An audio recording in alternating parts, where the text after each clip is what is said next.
Вітаю сябры, у гэтым відэа будзе пераказ паэмы Янкі Купалы «Магіла льва». Твор напісаны па матывах народнага падання. І на пачатку паэмы гучыць роздум Янкі Купалы пра тое, што мы ведаем аб сваім мінулым, аб лёсе нашага народа, аб прычыне народных крыўд і бед. І пасля гэтых разважанняў аўтар расказвае вось такую гісторыю. Над Дняпром, там дзе сёння стаіць Магілёў, калісьці была пушча. І вырываўся з гэтай пушчы на волю Днепр. І шумеў ён, і слаў грозны праклён гэтаму хмурнаму лесу, які давіў сваім галлём з усіх бакоў. Звярніце ўвагу, што гэтая пейзажная замалёўка нібы папярэджвае нас, што далей будзе аповед пра страшныя падзеі. І аўтар тут жа ўзгадвае, што ў гэтай пушчы жыў Машэка. Страшны разбойнік, які наводзіў жах на ўсю ваколіцу. Машэка быў асілкам, і яшчэ ў маленстве ён адзін мог несці такую цяжкую калоду, якую і трое дарослых разам не маглі падняць. Машэка рос добрым хлопцам і ніколі нікога не крыўдзіў да пэўнага моманту. А потым здарылася штосьці, і ён пакінуў роднае сяло, пасяліўся ў пушчы і пачаў прагнуць людской крыві. Так моцна перамяніўся Машэка з-за няшчаснага кахання да дзяўчыны. У адной вёсцы з ім жыла прыгажуня Наталька. У дзяцінстве яны гулялі разам, а як падраслі, то закахаліся адзін у аднаго. І Машэка стаў сам не свой. Кінуў сябе ў няволю дзявочых ласк і пустаты, так піша Янка Купала. Машэка ва ўсім падпарадкоўваўся сваёй каханай. Яно і не дзіўна, Наталька каго хочаш магла зачараваць сваім хараством. Далей у лірычным адступленні паэт піша, што ў нашай старонцы ўвогуле шмат прыгожых дзяўчат. Сюды мог бы нават любы царэвіч ехаць сватацца.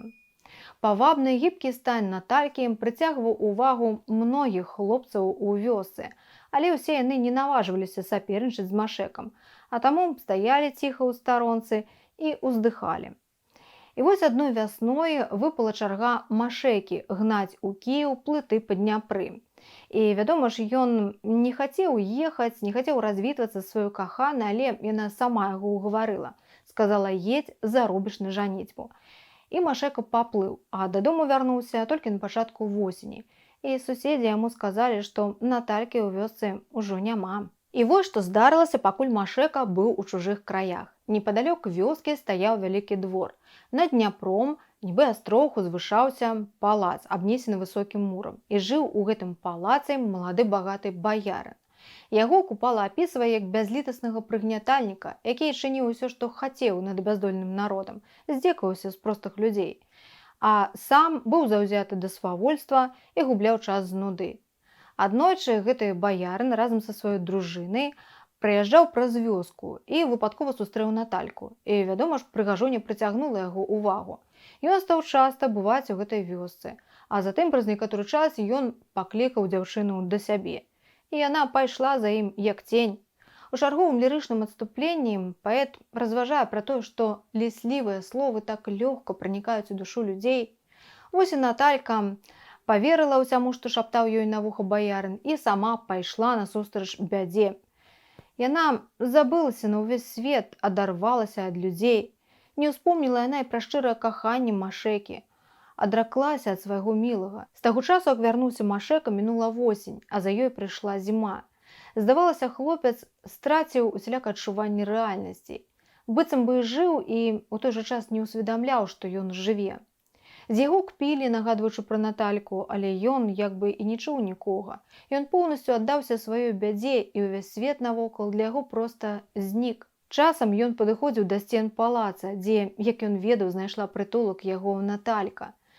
І ён і хацеў бы разваліць гэтыя сцены і дастаць з чужой пасцелі сваю мілую, але нават і такому асілку, як ён, ажыццявіць гэта было нерэальна. І тады ён падоўгу стаяў перад сценамі палаца і ў злосці праклінаў свайго ворага, наводзячы гэтым жах на стражу.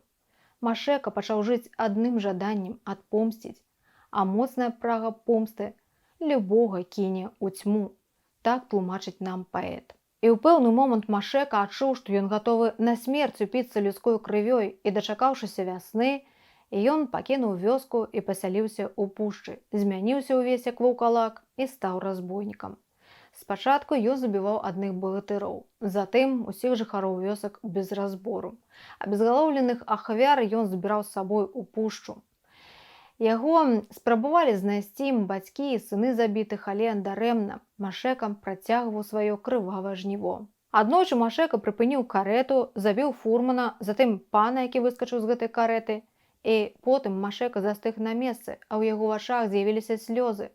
У карэце сядзела яго Наталька. І як піша Купала, у гэты момант у Машэкі дабро ў сэрцы ажыло, штосьці людское абудзілася ў яго звярынай натуры. Ён узяў Натальку на рукі і аднёс яе ў сваю бярлогу, а затым з пакорай сеў каля яе ног. І нават успомніў чулыя словы, якія гаварыў калісьці. Вось толькі бедную Натальку жыццё з ім цешыць не магло. Яна хоць і паглядала на Машэку прыхільным позіркам, але ўсё ж гарэў у яе вачах благі агонь. Наталька больш не магла яго любіць так жа нявінна, як некалі. І аднойчы, калі ён лёг спаць побач з ёй, Наталька усадзіла ў шыю Машэкі нож. А затым яна пайшла ў вёску і расказала людзям, што забіла разбойніка. І ўсіх гэтая вестка ўзрадавала. Наталька прывяла аднавяскоўцаў да мёртвага Машэкі, і не знайшлося нікога, хто б пусціў па ім слязу. А потым людзі знайшлі шматлікія косткі ахвяр страшнага разбойніка. І яны пахавалі яго ахвяр, пахавалі і самога Машэку. Над магілай Машэкі зрабілі высокі насып, быццам бы над магілай цара. Прайшло шмат часу, і гэты насып аброс мохам і дрэвамі. У народзе пачалі складаць легенды пра страшнага разбойніка, а яго магілу сталі называць магілай льва. Усё ж такі там быў пахаваны чалавек адметны, вялікую сілу меў.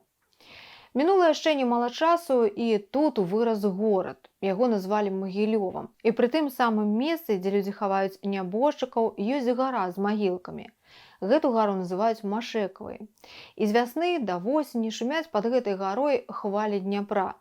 Штосьці яны гавораць цёмныя далі, а што нам, грэшным, гэтага не зразумець. Так завяршаецца паэма «Магіла льва», ну а я раю абавязкова паглядзець і іншыя пераказы твораў Янкі Купалы, якія ёсць на канале.